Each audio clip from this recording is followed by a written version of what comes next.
지난 2년 동안 커뮤니티와 SNS 그리고 유튜브에서 페미니즘과 함께 언급된 내용을 조사를 해보니 다양한 젠더 이슈가 끊이질 않았습니다. 그리고 작년 재보궐선거 직후부터는 남혐 의혹 기업, 또 양궁의 안산 선수, 최근에는 여성 경찰까지 격한 논쟁이 펼쳐진 걸 볼 수 있는데요.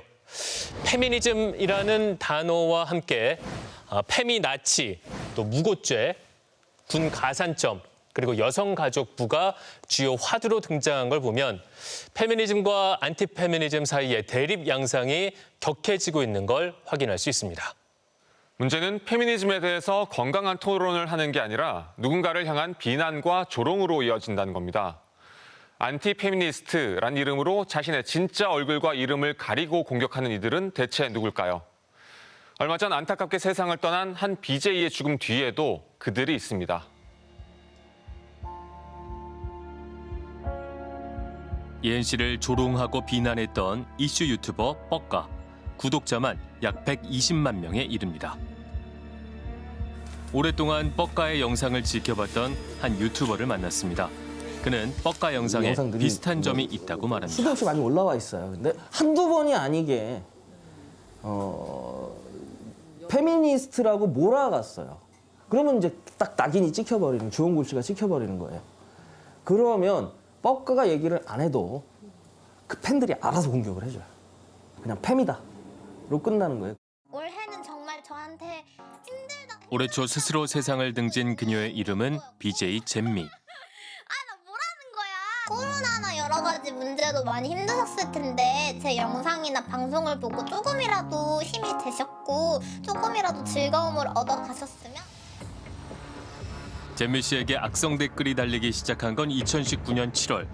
그녀가 남성 혐오주의자라며 무차별적으로 공격했는데 그때마다 뻑가는 잼미 씨를 언급하며 그 누구보다 비난의 수위를 높였습니다.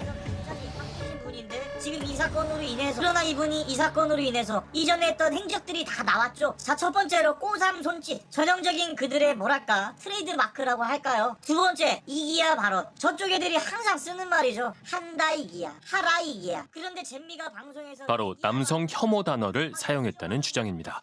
잼미님한테 달렸던 악플들도 보셨어요? 네, 맞습니다. 어떤 식이었어요? 태어나서 처음 보는 욕이었다.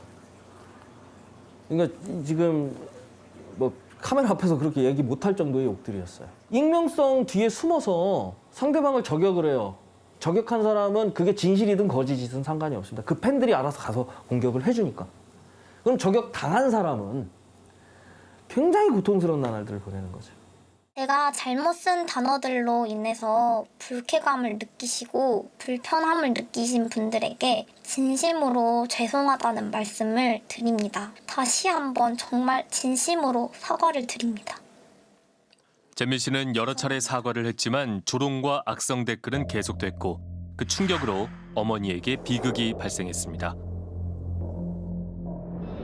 어머니의 죽음 이후에도 도를 넘는 공격은 계속됐습니다. 잼미 씨의 인내는 한계에 다다랐습니다. 내가 매가리라서 그런 거 아니잖아. 그냥 나 괴롭히고 싶어서 니네들이 누명 지은 거잖아. 나 진짜 너무 많이 참았어. 나 진짜 너무 많이 참았어. 나 인생이 왜 이런지 모르겠어. 나 내 인생이 왜 이런지 모르겠어. 행복하고 싶어요. 진짜로. 2022년 1월 말 잼미 씨는 극단적인 선택을 했습니다.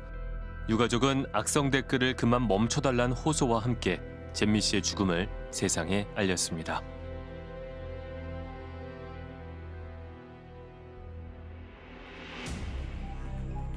잼미 씨를 집요하게 공격했던 이슈 유튜버 뻑가의 입장을 듣기 위해 인터뷰를 요청했지만 그는 답을 하지 않았습니다.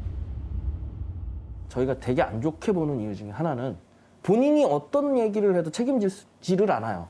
책임지지도 않고 책임지려는 노력도 하지 않습니다. 뭐냐, 본인 얼굴은 다 가려버리고 본인 신상에 대해서 어떠한 수사기관에서 모욕이라든지 명예훼손을 걸 수도 없을 정도의 구글이라는 우산 아래에서 딱 숨어 있어요.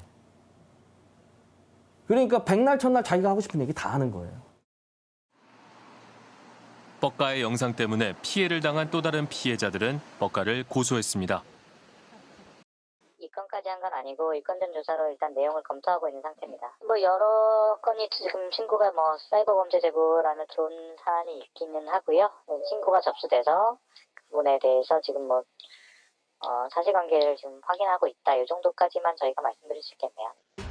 포브스 선정 2021년 국내 유튜버 순위 22위의 뻑가. 그가 만든 영상은 약 866개, 전체 조회수는 8억 5천 뷰에 달합니다. 전문 업체를 통해 조회수 대비 수익을 예측해봤습니다. 우리나라 전체 평균적으로 바라보면 한 2.6원에서 3원 사이 정도를 보게 되고요. 전체 8억 5천만 뷰가 약 25억 정도의 그 광고 수익이 발생을 했을 것으로 추정이 되고,